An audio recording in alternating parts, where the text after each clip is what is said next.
Venukaram Savastrio Pariveshito Vijayate Gopala Chudamani. He Shishama Sundar Shikar Shekar Smirahasam Manohara Radhikara Sikamama Kripanidi Supriya Charana King Kaling Guru Tvai Vasmi Najivami Toyavina Iti Gyara De Tvam Nayamam Charanantikam Yatyankreshu Vasa Kaluka Kavani Nitapurasha Purusha Shashakandamali Tashikada Rasanideva Sabanujas Tatkeli Kunja Bhavanangaramajani Shama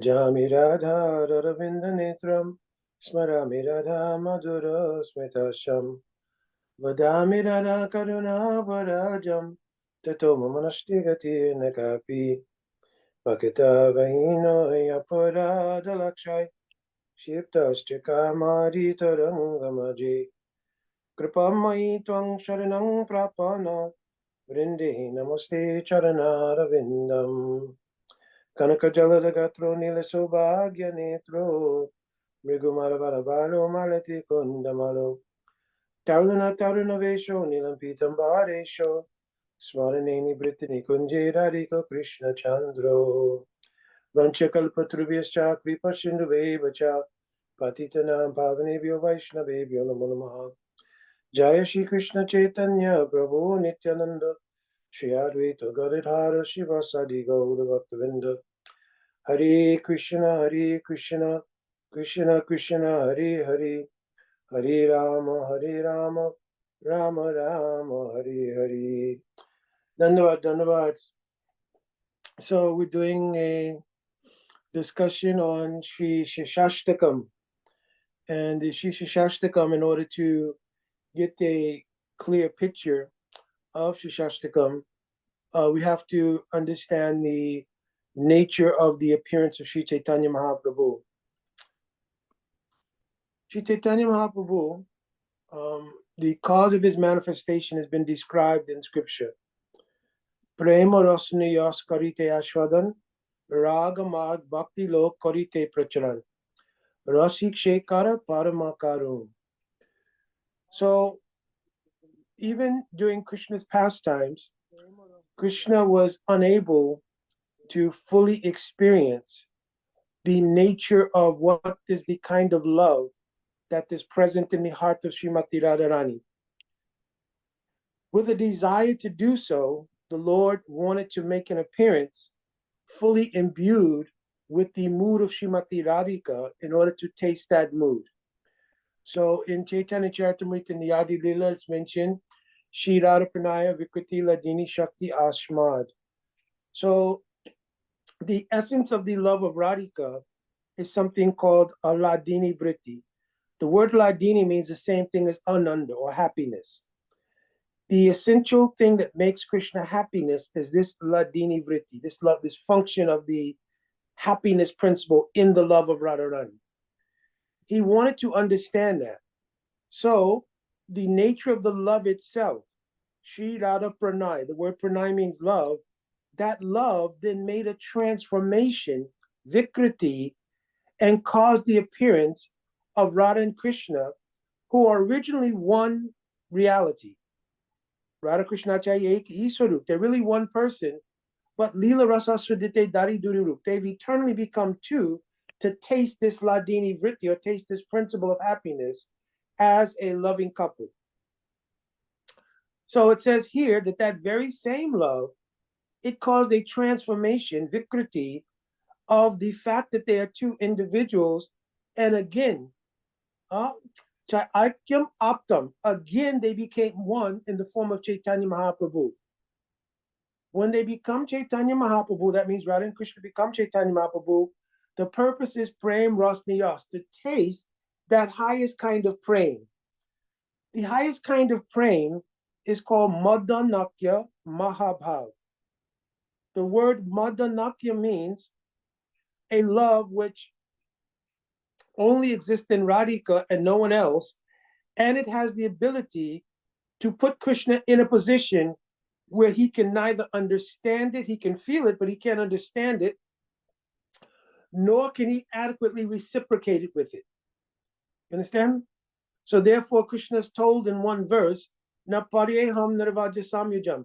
I have no way to repay the kind of love that I'm experiencing from Srimati Radharani. I have that desire. All devotees who try to serve Krishna in Bhagavad Gita is telling, Yeyatamam prapajante tamstatava bhajamyaham. I reward you as you surrender to me accordingly. But to Radhika, and hence all the gopis under Radhika, he's telling, Narapariyaham niravajya samyujam. Swaswarukrityam vibhuru yashapiva. Even if I had unlimited facility, I would not be able to repay the kind of love that you've shown me. The kind of love that you've shown me, Yama Bhajan Dujaya Geha Shrinkala Savistya. You've broken all of your connections with all of your family members, even with Dharma, because the love between Radha and Krishna and the gopis, it is called Paramor love or Parakya Bhav. It means it's not wedded love, so it's not even dharmic, like Lord Ramachandra being married to Sita. So it says the gopis to love and to serve Krishna gave up everything, even Dharma, in order to carry out this love. No one else, Mother Yashoda, doesn't have to give up Dharma to serve Krishna. Arjun doesn't have to give up Dharma to serve Krishna. Krishna's Braj Kahard boyfriends don't have to give up Dharma. But the gopis even give up Dharma in order to serve Krishna. So he's telling, I have no way to repay you for that. So yat tat pariyatu sadhuna. Make your love itself your reward. So now Krishna himself wants to taste that kind of love. In order to do that, he took the form of Sri Caitanya Mahaprabhu. So simultaneously it mentions Prem Rashniyash Karite Ashwadan. I just spoke on that part. He wanted to taste the love, but then he says, Rag Marga, Rag Marg Bhakti Lok Karite Pracharan. I also want to give the methodology for how a person can obtain service to this mood of love. How you can obtain service to the love that Radhika has, I'm going to show you by taking the role of a devotee myself. So therefore, Sri Chaitanya Mahaprabhu simultaneously takes the role of a devotee, and he goes through different stages to show how to practice in such a way to obtain the state by which we can serve the love of Radhika. It is called Radha Dasya, or sometimes it's also called Manjari Bhav. This particular mood of serving the kind of love that Radhika has. You cannot have the same love that Radhika has, but you can serve that mood. You understand?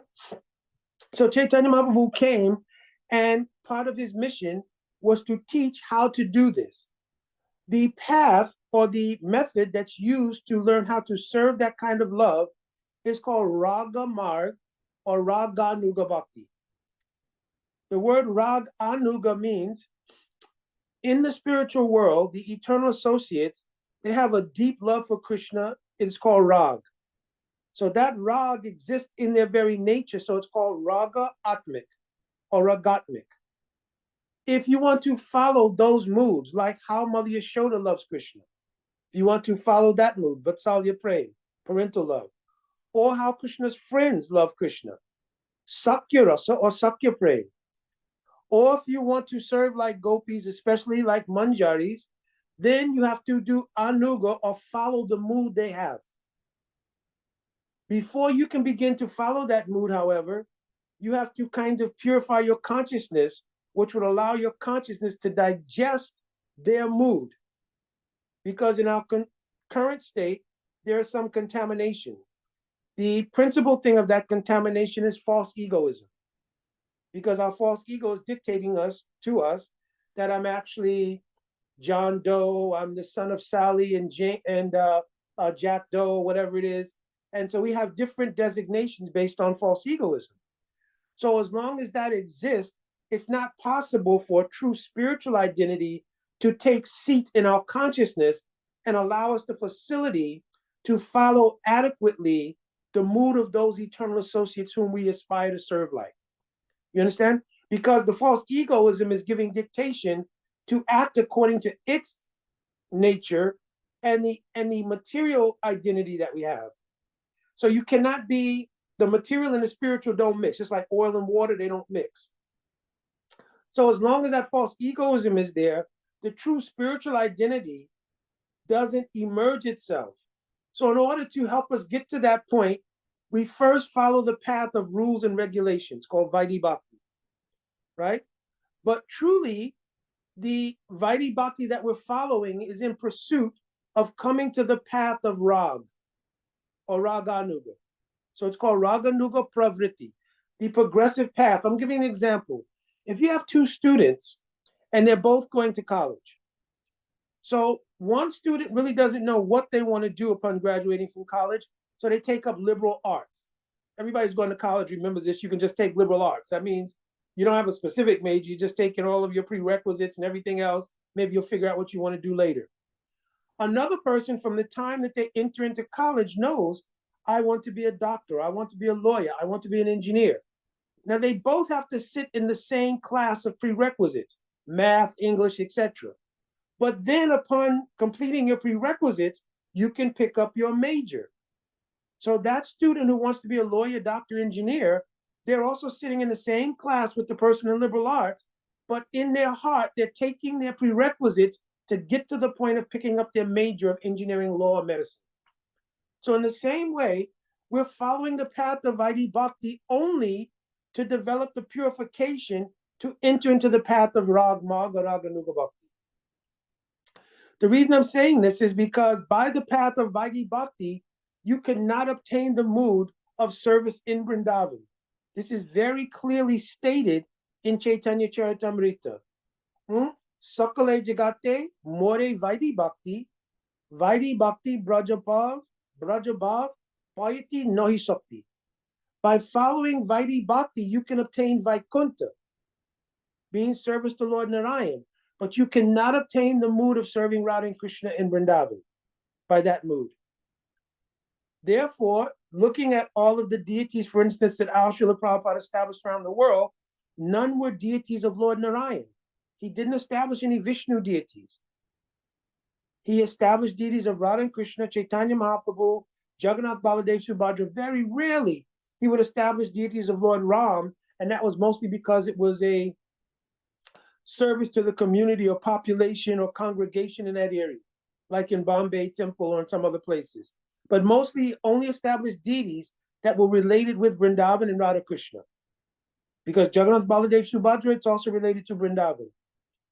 So the only way to obtain that mood is by Raganuga Bhakti. So we're following rules and regulations to come to the point of purification in order to enter into the path of Raganuga Bhakti. So Mahaprabhu told Ragamag Bhakti Loke Karite Pracharan. I'm appearing to preach this path of Raganuga Bhakti. In order to do that, Mahaprabhu, he stayed on the planet for 48 years. For 12 of those years, his early years, from his birth till up around 12 years old, he did various pastimes in order to give pleasure to Sachi Ma and his father Jagannath Mishra and the Navadvip Vasis. It means the residents of Navadvip. So he performed childhood pastimes. Then as he grew older, he began to perform the pastimes of going to school, etc., etc. After that 12 years, in the next 12-year period, Chaitanya Mahaprabhu would perform the pastimes up to the point of going to Gaya, where he would receive initiation from Ishwara Puripad. And when he receives initiation from Ishwara Puripad and he comes back to Navadvip, his whole mood is now changed. And so now he's becoming more fully absorbed in the mood that he originally came here to taste. In order to do that, at the end of his 24th year, Mahaprabhu leaves Navadvip to take sannyas from Keshav Bharti, right? So after taking sannyas, he'll spend the next 12 years, this is going to be up to the age of 36, he's going to spend the next 12 years traveling throughout South India, going to Vrindavan, going to many holy places, and he has promised his mother, Sachi, after taking sannyas, but he'll make his primary residence in Jagannath Puri. So he bases himself in Puri, but then he travels to South India and so many other places. When he travels to South India, he meets Ramananda Roy. Because when he was in Jagannath Puri, he had a conversation with a great scholar who was in Puri. He was like the main scholar in Puri. His name was Sarvabhauma Bhattacharya. And after having a conversation with Sarvabhauma Bhattacharya, Sarvabhauma Bhattacharya told him, oh, when you travel to South India, you must meet Ramananda Roy. He's currently the minister for the king of Orissa, who was Maharaj Prataparudra. So when Mahaprabhu went to South India, he went to a place called Vishakhapatnam, and there he met Ramananda Roy. Ramananda Roy is an incarnation of Radhika's Gopi friend named Vishaka. So they sat to talk in private. In the 8th chapter of the Madhya Leela of Caitanya Charitamrita, the discussion between Ramananda Roy and Mahaprabhu is revealed. In that discussion, Ramananda Roy inspires all of the moods that Mahaprabhu came to seek out regarding tasting the mood of Radhika. They're all revealed in that conversation with Ramananda Roy. So now Mahaprabhu, he tells Ramananda Roy, you should retire from your government service and come to live with me in Puri. There, another one of Mahaprabhu's dear associates is Swarup Damodar. Swarup Damodar is an incarnation of Radhika's Gopi friend named Lalita. So now Lalita and Vishaka, who've appeared as Swarup Damodar and Roy Ramananda, are staying with Mahaprabhu in Puri. So early on, not very early, but somewhere in the course of that period, Mahaprabhu wrote what was called a Bhajan Padati. A Bhajan Padati means how do you practice Krishna consciousness? And after receiving Harinam and Diksha from Mishra Puripad, Mahaprabhu only realized, not only realized, but he mentioned the full realization of everything is present in Harinam. So he wrote a Bhajan Padati of 8 verses. And this is not unusual. If you look at Rupa Goswami, he wrote 11 verses in the Upadeshamrita, or Nectar of Instruction. Raghunath Das Goswami wrote 12 verses, which include the Faustuti, or the benediction verse, in Manasiksha. Narottam Das Thakur, Narottam Das Thakur, he wrote Prem Bhakta Chandrika. Vishwanath Chakravarti Thakur wrote Rag Vatma Chandrika. So there's many books like that are small books, only of 11 or 12 or 8 verses, that teach us how to do bhajan. So Mahaprabhu, in his own writing, wrote a Bhajan Padati. He called it Siksastakam. Understand? And it was composed of 8 verses. And in those 8 verses, he was proving that everything that's needed to realize the mood of service in Vrindavan is present in Sri Harinam. So he wrote that Padati previously. Now an amazing thing happens.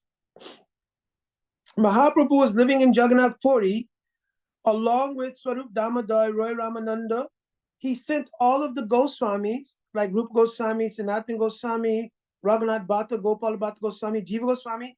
They're all living in Vrindavan, and they're manifesting all of the holy places of Vrindavan, and they are writing books.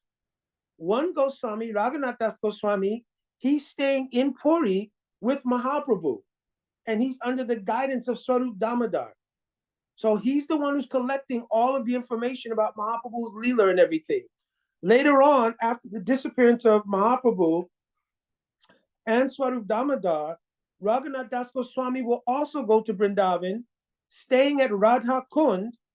Krishnadas Kaviraj Goswami will meet him there, and Raghunath Das Goswami will reveal all of the notes he had on the life of Mahaprabhu, which then will be combined with the book written by Vrindavan Das Thakur, and Krishnadas Kaviraj Goswami will write the book, Caitanya Charitamrita. Understand? So this, I'm just setting up the background for all of this. So now Mahaprabhu has written this Padati quite some time ago, but now this is the last 12 years. One day he sends a dear associate of his named Jagadananda Pandit. Jagadananda Pandit was a very dear associate of Mahaprabhu, and he used to send him back and forth to Navadvip to give messages to all of the Navadvip Vasis, his associates there, Advaita Acharya, Mother Sachi, other associates in Navadvip. So one time when he sent Jagadananda Pandit to Navadvip to take prasad and to comfort his mother and everything, at that time, Jagadananda Pandit stayed there for a couple of months, And when he was about to return, then he spoke to Advaita Acharya. And Advaita Acharya told him, listen, when you return to Puri, I want you to give a message to Sri Caitanya Mahaprabhu. So Jagannatha Pandit said, yes, you tell me. Whatever message you tell me, I will deliver. So then Advaita Acharya recited a sonnet or a poem, like a mysterious poem. Bahuloka kaya iha loka ao. Bahuloka kaya ahate na vikaya chal. Bahuloka kaya kaya nahiko al. Bahuloka kaya kayache bal. So it's a kind of sonnet in Bengali language.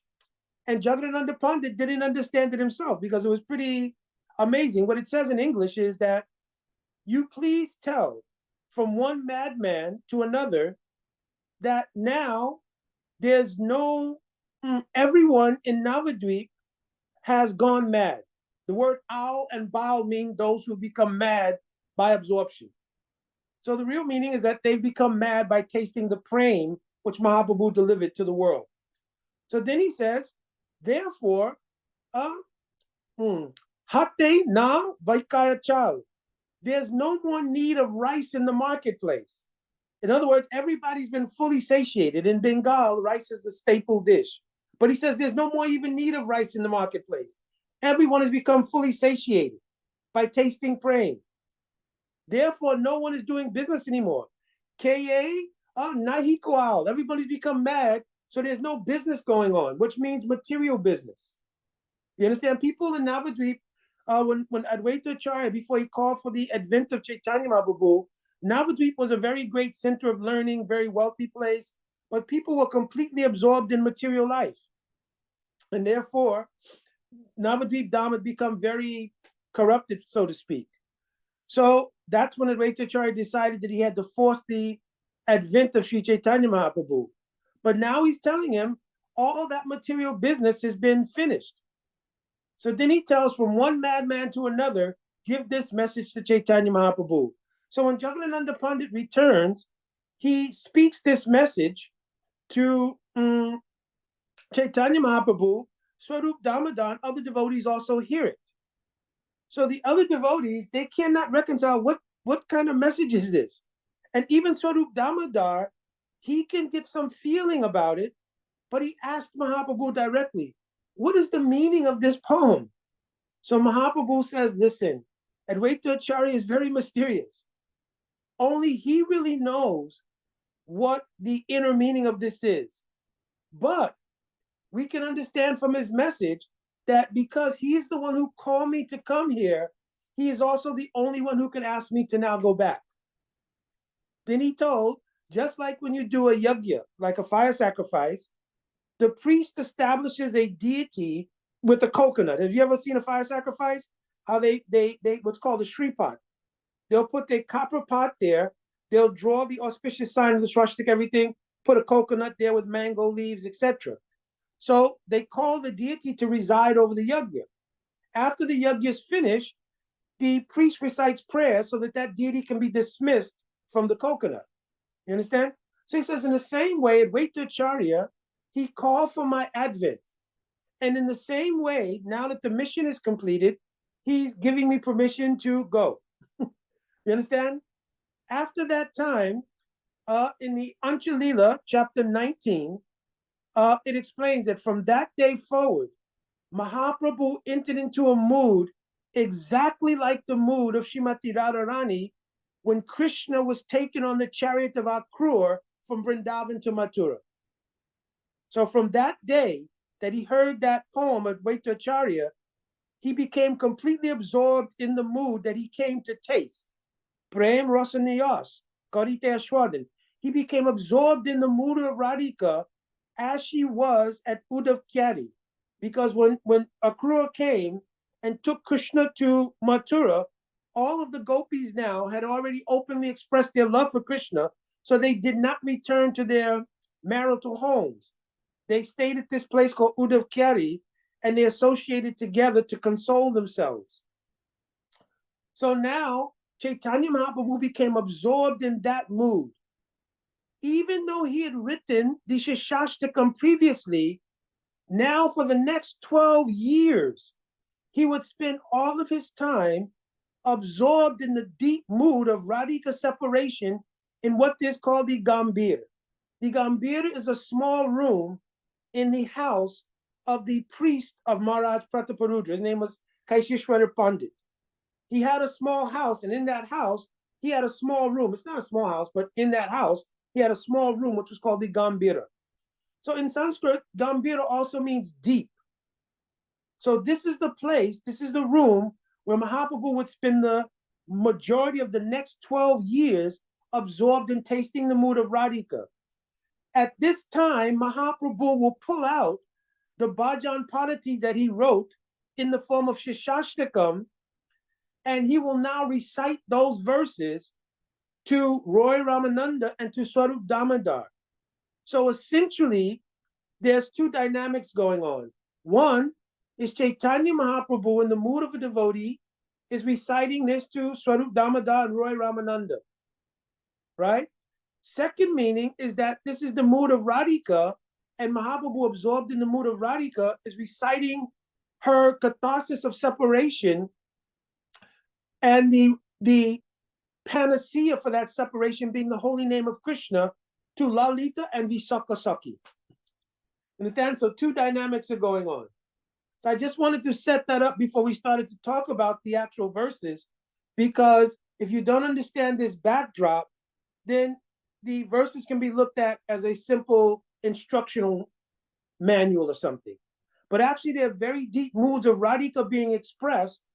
And in that deep expression of her moods, any person who's aspiring to serve in that way can now gravitate or get that mood from these verses and develop the tendency of service towards the mood of Radhika.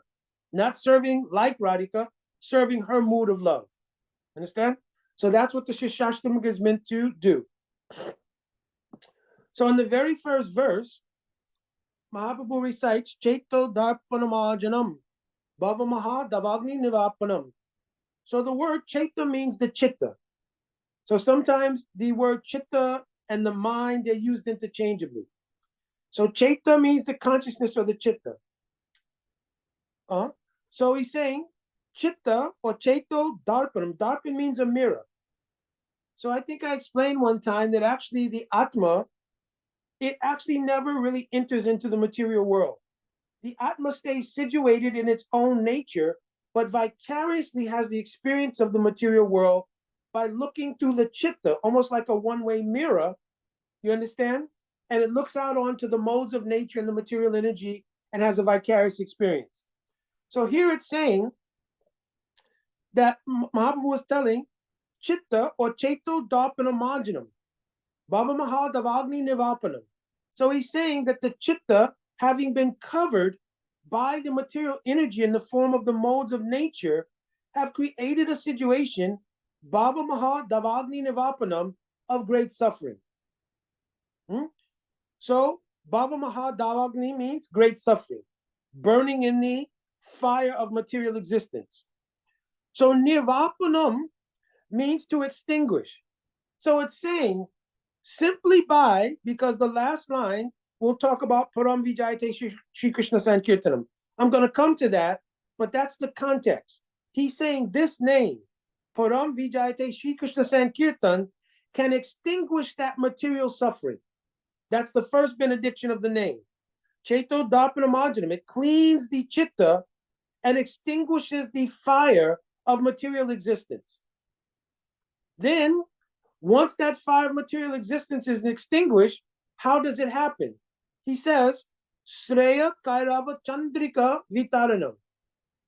Illumination, Vitaranam means to expand.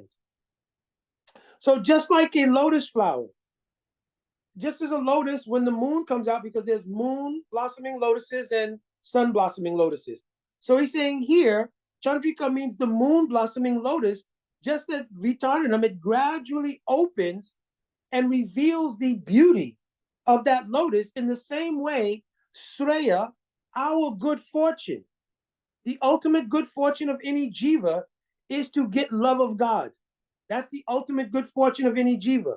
So he's saying, Shreya Kairava Chandrika Vitarinam. When the lotus of good fortune blossoms for the jiva, then Vidyavadu Jivanam, they experience the internal spiritual energy. The word Vidya here means the internal spiritual potency called Samvit Shakti. Samvit Shakti is the energy that makes us cognizant of Krishna and our own spiritual bodies and our spiritual identities. So let me repeat it. The spiritual energy called Samvit Shakti is the energy that reveals our own spiritual nature. It is also the energy that reveals Krishna and the dynamic of our spiritual relationship with him. That is called Samvit Shakti. So here this word Vidya means that Swarup Shakti, that Samvit Shakti, part of Swarup Shakti, descends onto the chitta, causing it to blossom and realize its own self and its relationship with Krishna. Upon realizing that, Vadu Jivanam, the word Vadu means a wife. So any relationship, home relationship, happiness is really generated by the wife. You understand? That's why one term that's used in Sanskrit language for the female potency is called Sri. Sri means that which expands happiness. You understand? So here it's saying that the very jivanam, the very life of transcendental knowledge, or the life of the cognition of Krishna, is the happiness that comes from that. That is called the Ladini Shakti, downs of being related. Understand? So that's what's going on with that. And another wonderful, wow, the mood that you shared so uniquely, so special, how the Lord wanted to experience this mood of Radha. Mm-hmm. And, you know, and then he said he had no desire, but no way of experiencing or how to, maybe the word repay is not. Repay. No, that's the right word. Because the verse literally says, that verse, the verse literally says, Na paryeham niravajya samyujam. So he's saying, I have no way to repay the kind of love that you have. So he's speaking to Radharani, that I have no way to repay this love. Because, ontologically speaking, Krishna is the object of love. Radhika is the repository of love. So, you know, even in this world, just to give a mundane example, two people can be in love with each other, quotes here, right?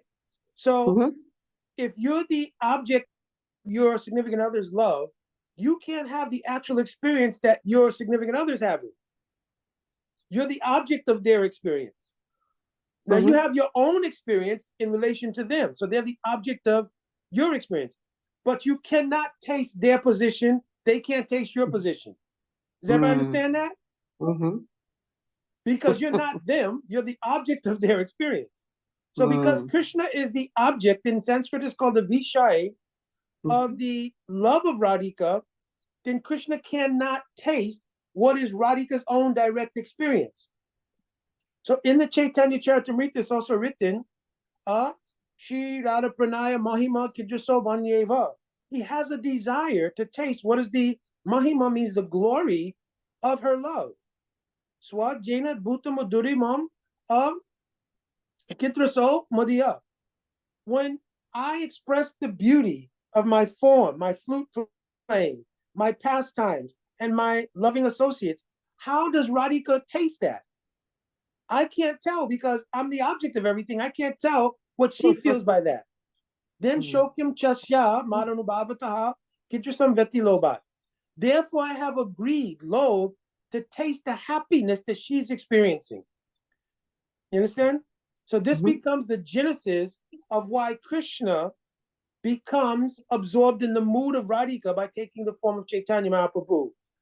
At the same time, he wants to benedict all of the devotees from previous incarnations to come into that Leela and along with him taste the sweetness of serving that kind of mood.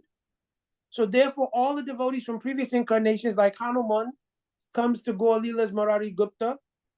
Uddhava comes to Gaur Leela's Paramananda Puri, right? Even the other Brijabasis, like I mentioned, Vishaka, Lalita, they also come into Gaur Leela. The Goswamis, who are all Manjaris, they come into Gaur Leela, and they all witness it. Then the Pandavas come into Gaur Leela as the sons of Bhavananda Roy.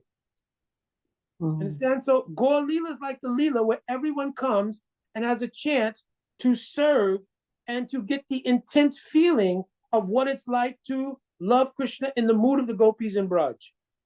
You understand? They get to have that experience through non-kirtan. That's why he wrote Siksastakam. That's what we're explaining. So it's through the kirtan and the holy name, they'll get to taste that mood. That's the speciality of Gaur Leela. All right, Parvati, can I continue?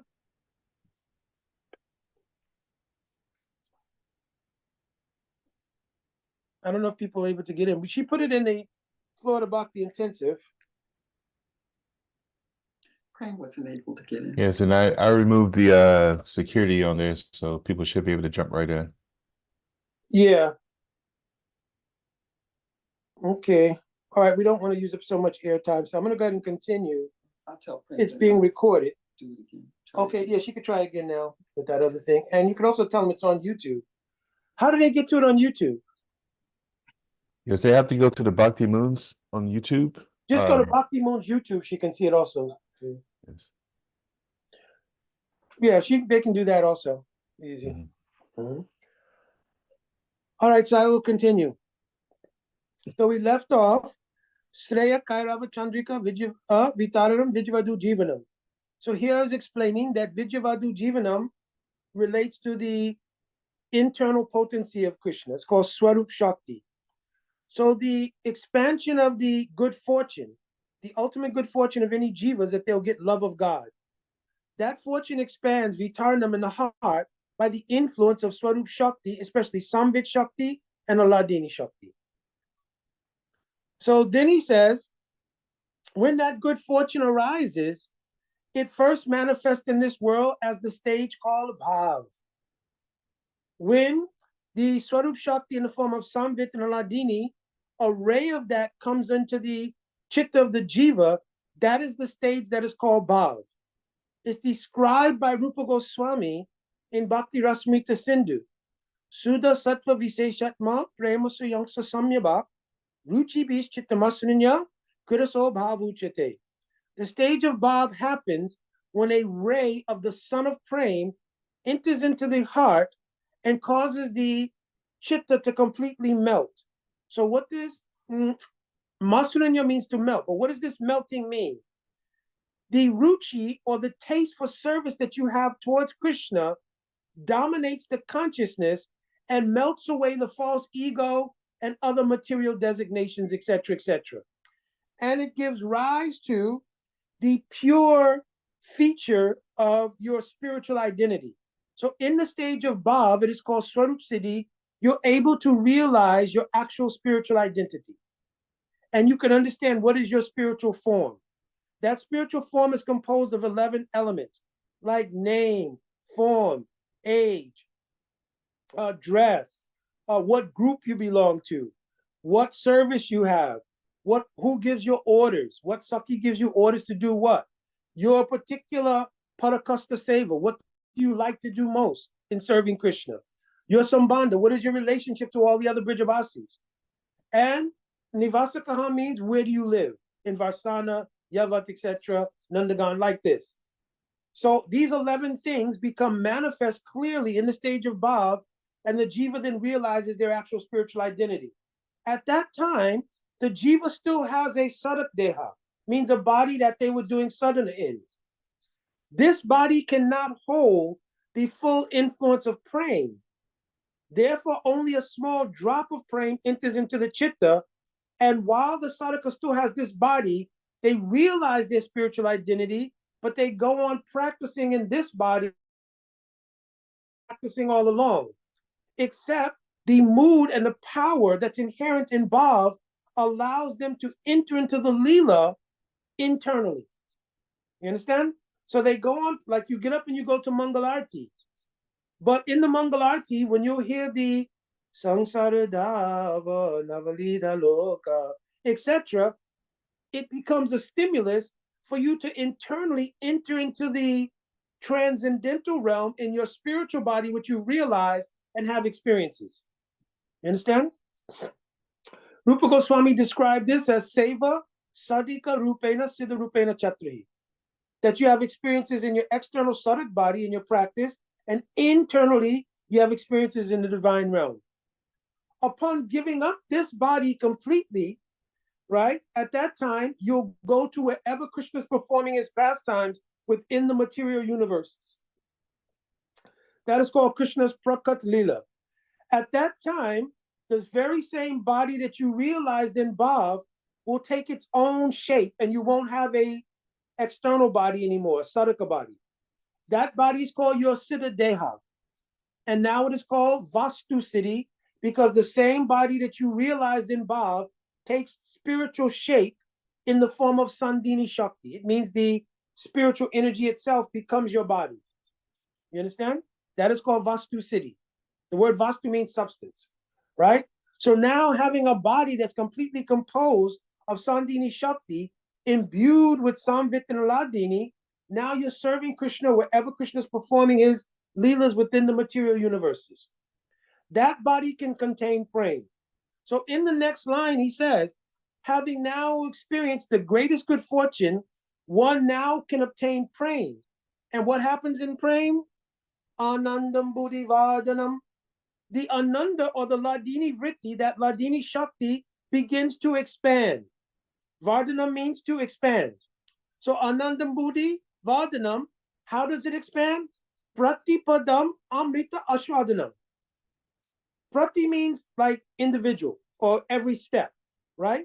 Pratipadam, every step, every single step in the elevation of praying causes a deeper kind of tasting of nectar. Amrit means nectar. What kind of nectar? The nectar of praying, the nectar of love of God. Amrita Ashwadanam will be tasted at every step. So here the meaning is that after you obtain the stage called praying, remember in this body, you could only obtain up to the stage called Bhav. Now, once you have a spiritual body, which can contain the energy of praying, you can actually taste praying. But praying is not static, it evolves. So praying becomes sneha. I'm not going to describe each stage because that'd be a whole different class on Ujjwal and the Money, right? So I'm just describing the steps. So it becomes sneha, which means a deeper attraction. Then it becomes man, when the love takes on some crookedness due to intimacy. Pranay means when that intimacy is fully manifest. You understand? Man, pranay. Rag. Rag means, like in Ujjwal and Money it's described, dukkamarikam chitte shukatena evarajayate. When even distress becomes happiness. You understand?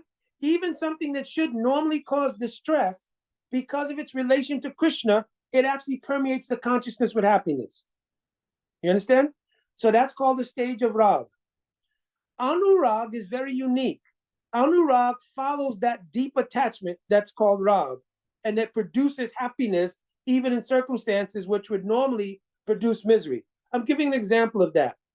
In Ujjwal and the Money, Rupa Goswami gave the example that during the midday, when Krishna takes the cows out for grazing, Radhika and the Gopis, they also walk in Braj, they're barefooted. But in order to get a way to see Krishna, they walk on Govardhan Hill. On Govardhan, there's very sharp stones, and those stones have also been heated by the sun. So now when the Gopis step onto those very sharp stones, it should naturally cause pain.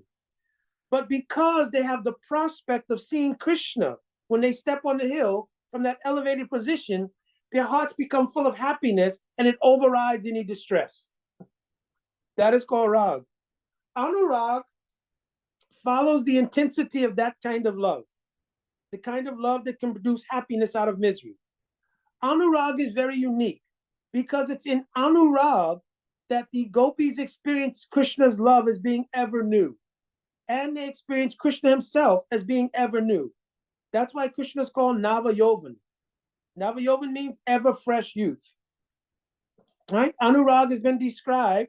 Saranubhuta Kuryoyan Nava Navam Priya. That every time they look at Krishna, he appears to be more beautiful. Krishna's not changing, but their love for him is increasing. And as the love increases, the vision they have of Krishna increases. You understand? So Krishna is already the most beautiful. Lavanya Saram, Asamurtvam, Ananda Siddhim. Krishna's body is perfect. It cannot become more beautiful. It is the very essence of beauty. Lavanya Saram means it's the essence of beauty. So how is it that they appear to becoming more beautiful to the gopis? Because of their anurag.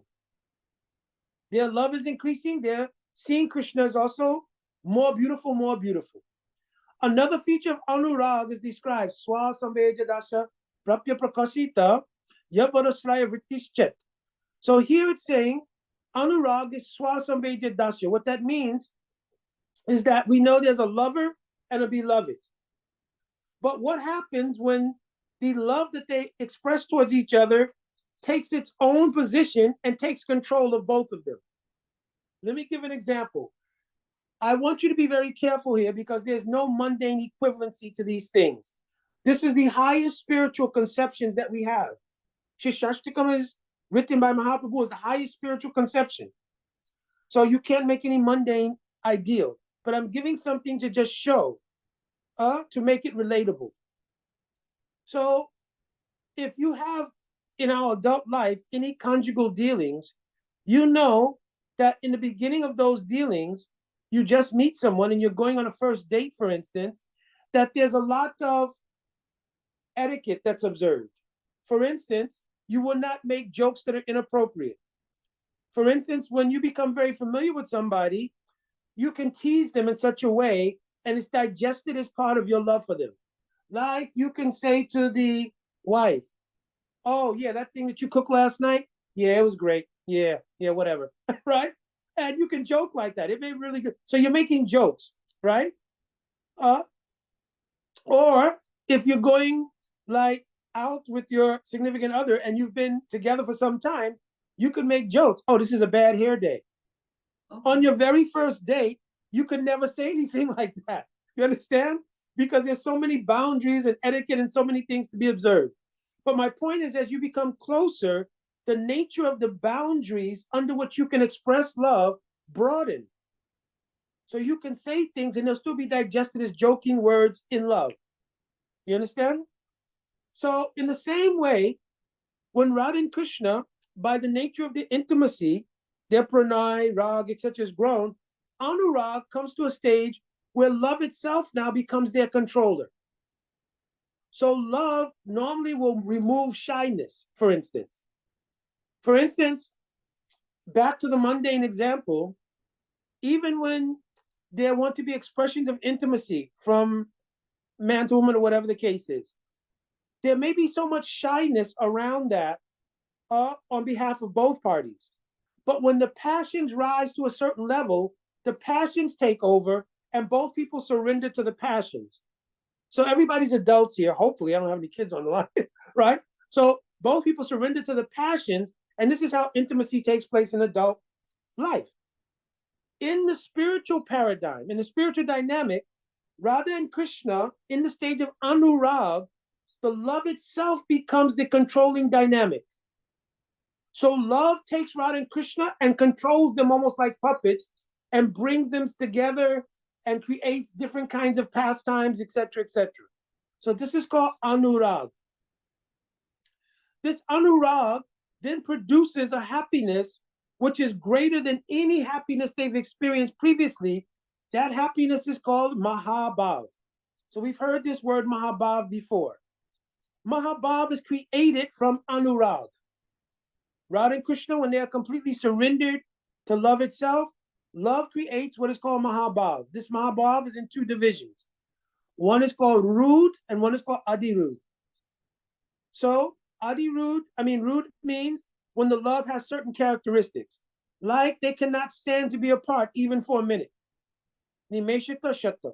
They can't even, nimesh means like a blinking of an eye. They cannot stand to be apart. Asanata janatarit valodanam. The love that's in their heart spills out and touches others. So these are, I'm not going to the whole thing because it's a whole different kind of class. But these are some of the symptoms of Ruda Bhav. In Adi Rud Bhav, the love creates madness. So therefore, Radhika speaks to a bumblebee. Like in the 47th chapter, Srimad Bhagavatam, is called Brahmar Geet. Radhika gives expression of different kinds of moods she's going through. It is called Chitra Jalpa, is a technical name for it. And she expresses all these to a bumblebee. That bumblebee is actually Krishna himself. But this way, she's speaking in mad talks. You understand? This happens in Adi Rud. So in other words, I'm making the point here that the verse, Anandam Buddhi Vardhanam, the love expands itself and goes through these stages. Prati Padam Puna Amrita Swadanam, and is tasted. You understand? So Mahaprabhu says, Sarvatma Snapanam. Therefore, the devotee by Hari Nam, Snapanam means like to bathe or to become immersed. Sarva Atma, they can become completely immersed in these moods that are being described above. How? Param Vijayate Shri Krishna Sankirtanam. So the word param here means supreme. Supreme, what is greater than Radha and Krishna? What is greater even than Radha and Krishna? Anybody want to make an attempt to answer? Their love? Yes. Even greater than Radha and Krishna themselves is the love. You understand? So it's saying, Sarva Atma Param. That love, that superior love, Vijayate. So in Sanskrit, the word Jai means victory or conquest. But it has the prefix here, V. So V means Visesh or special. So when one obtains the special mood of love that they have towards Radha and Krishna, then Vijayate, that particular mood completely conquers them, and therefore they do Sri Krishna Sankirtanam. You understand? They become immersed in that form of love, which completely conquers them. And when that happens, then Sri Krishna, Sri here means Radha, Krishna means Krishna, Sankirtanam. They glorify Radha and Krishna through Harinam. You understand? The word Sankirtanan here means Savot Bhavena Kirtan. It doesn't mean just singing various melodies accompanied by Mridanga. Savot Bhavena Kirtan. So Sarva Bhav means with these moods that we described earlier. When Kirtan is done with these moods, it is called Sankirtanam. You understand? The word Kirti means to glorify. So when the devotee becomes completely absorbed in these moods and bathes in the particular kind of praying they have, then naturally they want to glorify Sri Radha and Krishna. That is called Sankirtan. Understand? So before going any further, is there any questions about the meaning of the first verse? This is the bhajan instruction in the verse. I'm not speaking yet about Radhika's mood in the verse. I'm speaking about the application for us in the verse. Very deep. So I know that you meant that the devotee glorifies through the Sankirtan, but does Radha Krishna's combined love also glorify them? It's the love. This is the meaning of Savatma Snapanam Param. Param here means that superior thing, even to Radha Krishna, is their praying. That praying takes a special mood in the heart of any devotee. In Sakya Rasa, Vatsali Rasa, Manjari Bhav, that mood then conquers the heart of the devotee and causes them to naturally glorify the object of their worship, Radha and Krishna, with that kind of love. That is called Sankirtan. Sankirtan is not music. Sankirtan is that mood being expressed. Then to express it, it naturally comes out as melodic. You understand? So Mahaprabhu then manifested that mood in the courtyard of Srivas, accompanied by the mridanga and the kartals. The mridanga and the kartals in Gaur Leela are an incarnation of Krishna's flute. You understand? So Krishna's flute incarnates in this world as the Mridanga cartels, and in the courtyard of Srivas, the kirtan becomes the Ras Lila in the form of Ordorja, means in magnificence or mercy, so that you don't have to have a gopi form to attend the Ras Lila. In Gaur Lila, the speciality is that those who are in Sakya Rasa, those who are in other rasas, and those who have Swarup or identities in other Leelas, like Murari Gupta is Hanuman. You understand? And the four Kumaras are called the Nidhi brothers. You understand? They all came and they were participating. Srivas is also one incarnation of Narada Muni. You understand? Also Madhu Mangal, but also Narada Muni. So all of these different associates came and they were in the courtyard of Srivas, and they were absorbed in the kirtan, which gave the intensity of the experience that is in the Ras Lila in Vrindavan. And all of that is being experienced through the Param Vijayate Shri Krishna Sankirtanam. Understand? Yep. So Mahaprabhu has written this book to show that it is Nam that produces this elevation of consciousness all the way up to the level of praying. Because in the very first line, Cheto Darpana Manjanam, all of the steps from Shraddha all the way up to Bhava being discussed. Because he's saying Cheto Darpana Manjanam. By the cleaning of the Chitta, you go through the stages Shraddha, Sadhu Sangha, Bhajana Kriya, Anatana Vritti Nishta, Ruchi, Asakti. Then he says, Shreya Kairava Chandrika Vitaranam. Then the white lotus of good fortune will descend, which is Bhav. And I explained that to mean Vijavadu Jivanam. Means the descent of Swarup Shakti causing Bhav. So everything, even in the first verse of Siksastakam, is present. But you just have to understand it. If you understand it, then it makes sense that Mahaprabhu only had to write 8 verses and he could express the entire theology of Bhakti. You understand? So unfortunately, it's the only unfortunate thing about the devotees not being on is that I cannot hear if they have questions or not. Okay. All right. Any questions, Parvati, Ishwar? Anything before we go on?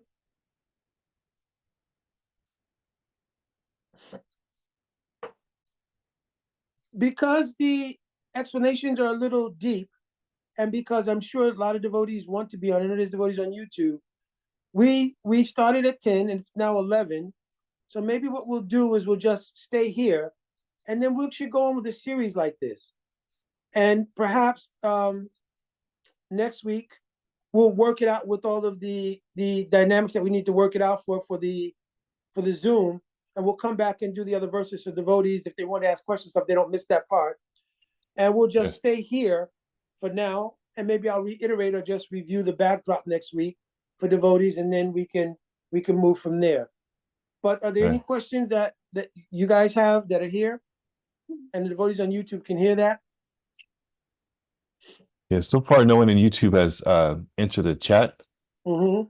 I put a few questions out there, so but You could read them off for me. no, I said I put questions to let them know if they wanted to, but no one replied to anything. Okay. But yeah, I hopefully we could take these things and put them into like a course written, transcribed, written out. The devotees can also study. So yes, I would love to continue. Yeah, so maybe we'll make a series out of it. And by Yes. doing a series, then we can go over the devotees. I can give details then. And I won't be shy to give details. If I have to go through the whole thing, then all the details, like all of the different stages of praying are very interesting. Like what is Sneha? Sneha is described in Ujjali Mani. What is this thing?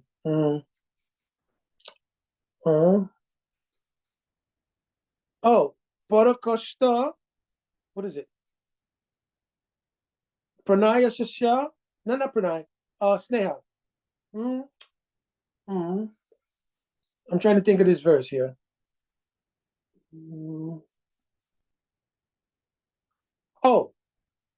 Chit Deepa Deepana.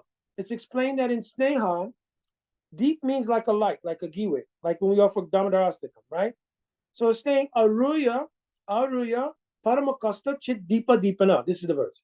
So Aruya Paramakasta, when prem becomes elevated, the stage of prem, it becomes elevated, Aruya Paramakasta, it achieves a higher state.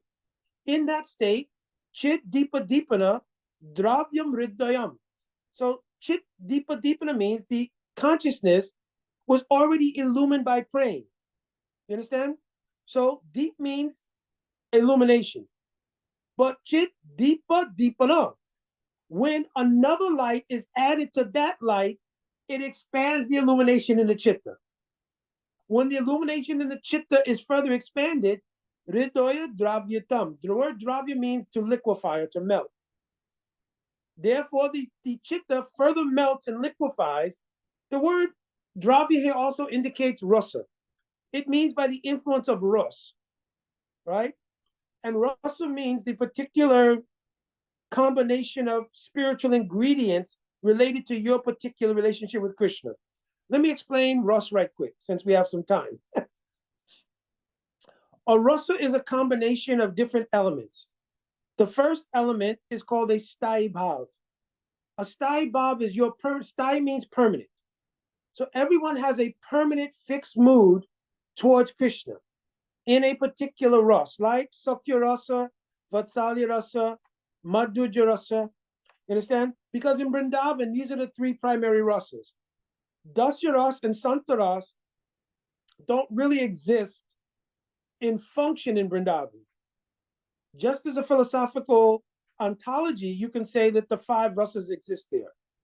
But for instance, when you speak according to ontology, the trees in Vrindavan would be in Santa rasa. But factually speaking, the trees in Vrindavan are not in Santa rasa. The trees consider themselves to be friends or like protectors of Krishna. You understand? That's their actual feeling. You understand? So they're more like friends, or more like what they call Surit Sakas, more like protective friends of Krishna. They're not like just inanimate objects in Santa Rasa. You understand? Similarly, in Dasya Rasa, it is also not prominent in Vrindavan. They are servants of, in the house of Nanda Maharaj, Krishna's father, named Pattak and Ratrak.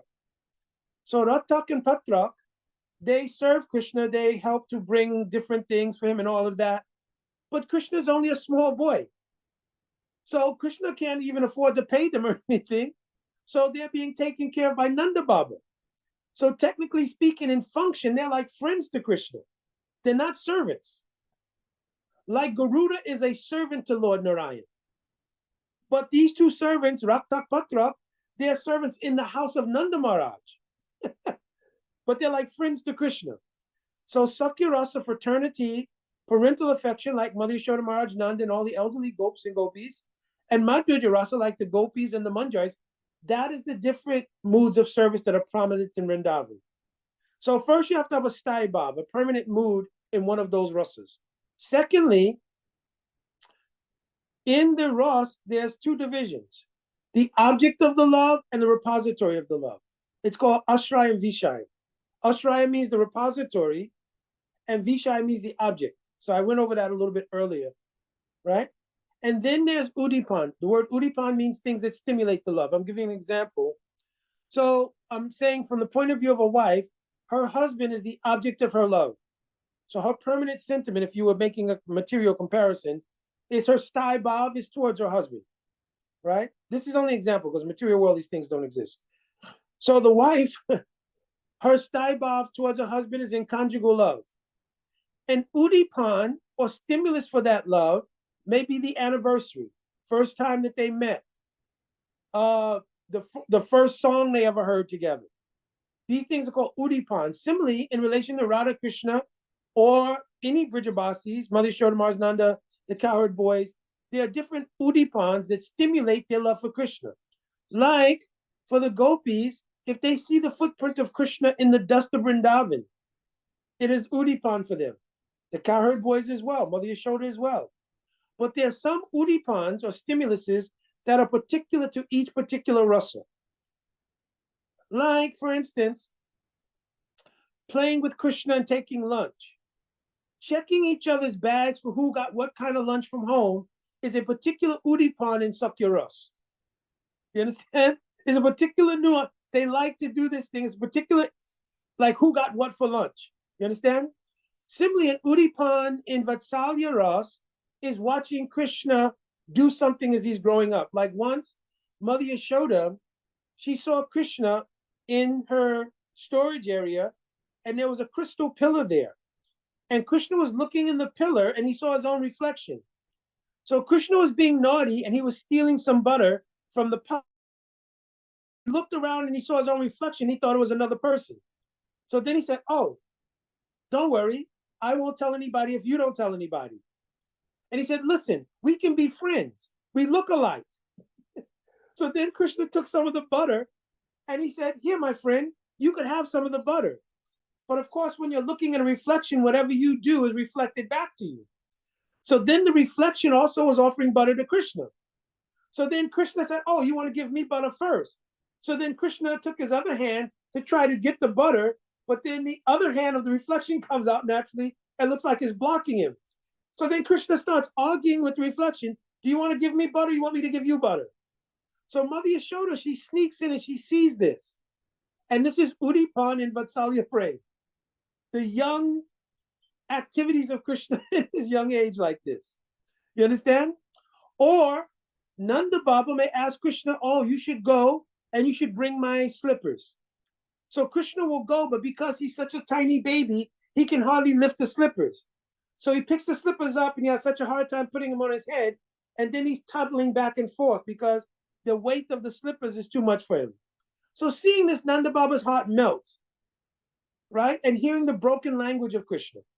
Similarly, there are particular udipans related to Vatsalya Ras, especially Krishna's flute playing. It is for everyone, but especially for gopis, Krishna plays certain melodies that are udipan for those gopis. So this is called udipan. So alamban means vishaya and ashraya. Udipan means those things that stimulate love. When love is stimulated, it causes a reaction. They're called anubhavs. Some of the anubhavs are natural things, and some of them are things that are done by the application of intelligence. I'll give you an example. If somebody calls you and gives you the message, hey, you just got a promotion at your job. You understand? Then you, oh, wow, very good, thank you. You're going to get a great raise, etc., etc. So you become happy. Your physiological state changes, but it's still under the control of your intelligence. So your body maintains its stasis. It doesn't faint or anything like that, but you express happiness. But if you get a call and your wife or your significant other, your child has gone to school or something, and you get a call, hi, this is the sheriff's office or the police department. There's been an accident. Immediately your heart starts beating very fast. When they name the name of your loved one, you maybe can't take it anymore and you faint. So this is called sattvik vikar. Sattvik vikar means something that's beyond the control of your mind. Your body simply reacts to the emotion and it causes fainting. There are 8 symptoms like this in spiritual transformation. Hair standing on end, bodily color changing, voice choking, tears from the eye, hair standing on end, did I mention that? Change of bodily color. Anyways, there's 8 things like this. They're called asta sattvik vikar. So these are called anubhav. So you have staibhav, vibhav, which is the ashraya, vishaya, and udipan. Then you have anubhavs, which are broken into 2 divisions, those caused by the application of intelligence and those which happen naturally that you can't control. Then there are 33 transitory emotions. You understand? It's like sometime a particular event happens and you become overwhelmed. Just like all the devotees, you walk in and it's your birthday and they all want to glorify you on your birthday. So naturally in your heart, some humility arises. Because when you start hearing your own glorification, you become a little ashamed, everything like that. So like this, there's 33 kinds of transitory moods that come along. They're called sanchari bhav or vyavichari bhavs. So when you put all of these things together, that's what creates rasa. You understand? Those combination of things meeting together in the right proportion creates rasa. My Gurudev used to describe it. If you take cold water, that would be like a stai bhav. but then you mix in a little bit of lemon and a sweetener, and then you add raspberries or blueberries or something. What was normally the thirst quenching thing called water now has become raspberry lemonade. So that's what rasa is like. It's the combination of these things together on the essential reality of your love for Krishna, and it creates an extraordinary taste that is called rasa. That's what the meaning of the word rasa is. Understand? So again, I'm sort of just speaking about some things, and hopefully those things will also be helpful, because it's difficult to progress in bhakti if we don't try to understand these things. We may not be able to retain every single thing every single time, but that's why we hear it over and over and over, because this allows our consciousness to grow and be illuminated.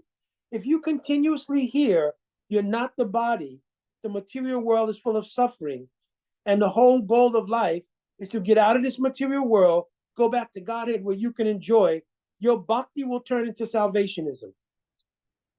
You understand? It'll turn into liberation theology. You understand? If you don't hear what is love and how to understand it and practice it, or relate it to your practice, the desire to love Krishna will never truly grow.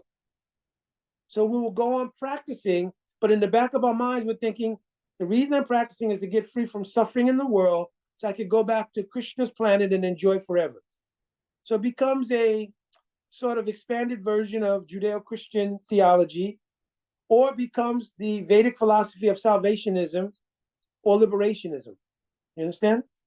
So it's important to hear these things, even if we don't digest it right away, because these things is what our Goswamis have taught to help us understand what it means to love Krishna. Then when you practice and understand, that's what creates advancement in bhakti. Other than that, bhakti becomes kind of stagnant, and we end up creating like a synthesis between our material life and our salvationist mentality. I'm just biding time until I leave this world and get free from suffering by the method of Krishna consciousness. But it doesn't turn into love of God. Understand? All right, I think